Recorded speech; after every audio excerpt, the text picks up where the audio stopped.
And now sports with Chris Duerr from the Little Jess Chrysler Dodge Jeep and Ram Sports Desk. Well, if you wanted to see high school softball in West Central Illinois on this Monday, there was truly one place above all other places to go. The Turf Field Diamonds of Future Champions Complex in Jacksonville, because while most of the rest of the region was in cancellation mode due to still saturated fields, 3 big contests went off without a hitch in the Ville, including the Battle of Pike County, Pleasant Hill trying to end Pittsfield's 7-game win streak. Man, what a showdown between pitchers this was on this day. And it started right here. Ryan Lowe's team trying to snap that streak, but Kelsey Friesmeyer got the strikeout to end the first and send Pittsfield down scoreless. Meanwhile, McKinley Lowe doing what she does in this game. She struck out the side in the first 15 total Ks on the day, and yet another one-hitter for Miss Lowe. She also gave up just 2 walks on the day.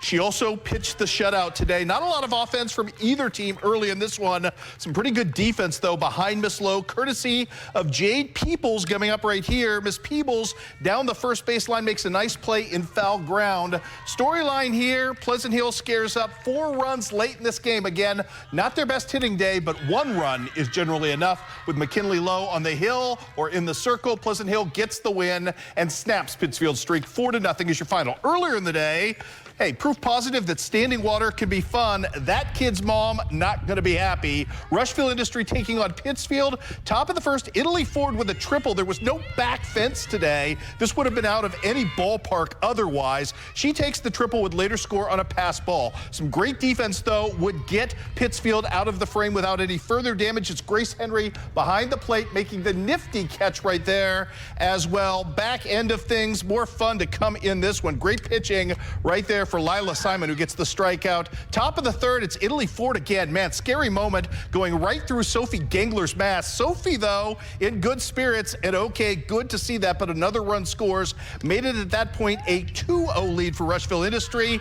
Grace Henry and the Saukeys having no more of it. She guns a runner to end the frame, and then here comes the Pittsfield late awakening offense. Tori Stambaugh with a little nubber right out there behind third base that plates a run. Another big blow coming right here. Grace Henry with a long triple again that would have been out of any normal softball park. Great piece of hitting for her as she knocks home a couple of runs right there. All Pittsfield in this one as they end up winning 9-2. Crazy game going on up the diamond between West Central and Western. Cougars down 2-0. Zella Walker right here with the weird seeing eye single to get the Cougars jump-started in this one. Then Cordelia Fuller hits a pitching wedge just over second base, plates another run. How about some more from the Lady Cougars? Elaine Sprague right here makes it a 7-2 lead, just like that, with a seeing eye single that just kind of weirdly kept rolling. But Western had offense in reserve. It arrived late, but it arrived on time.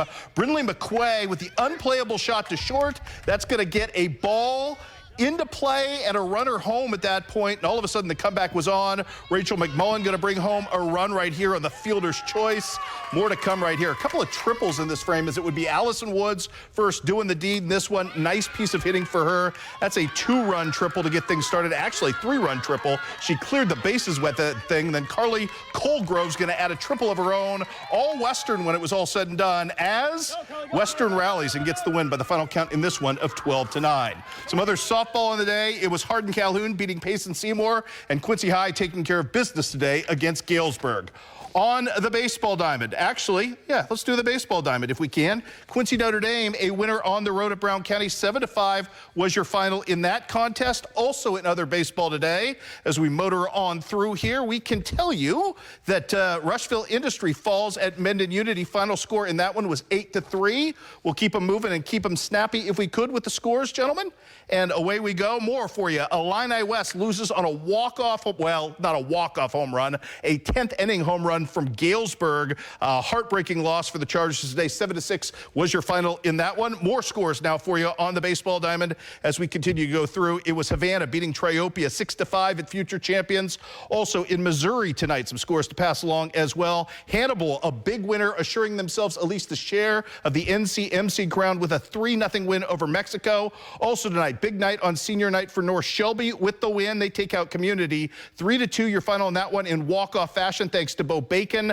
Elsewhere tonight, Mark Twain jumps all over South Shelby. 11-3 was your final. I believe we've got one more for you. Highland tonight falls on the road. Actually, Clark County with a big win over Monroe City, 18-5. Drew Holstead missed the cycle by a single. Here's that Highland score. Cooper Bliven big in a loss today for the Cougars. 18-6 was your final in that contest. Also on the docket today, a couple of more scores to pass along to you. In soccer, it was Hannibal beating Fulton 8-0 on the road. Quincy Notre Dame falls to a really good Springfield squad. 5-2 was your final. Regular season finale at home for Macomb, a 2-2 draw with Monroe's. Kate Stortzum with both assists in that one. Tough day in Southeast Iowa as Burlington shuts out Fort Madison 2-0. Fort Madison boys fall to Burlington 3-1 your final there. In golf, tuning up for the postseason and the big conference meet coming up on Wednesday. Palmyra with a win at Three Pines in Ewing, doing great work there. Clarence Cannon Conference track and field meet today. Your boys and girls champion is Centralia. On the girls side, Palmyra finishes second. A couple of school records in that one by the Palmyra 4x1 team. Kendra King does it again, this time in the discus, and ends up with a new school record in that yet again. Also, Haley Krager with a new school record in the javelin. On the boys side, Centralia your winner.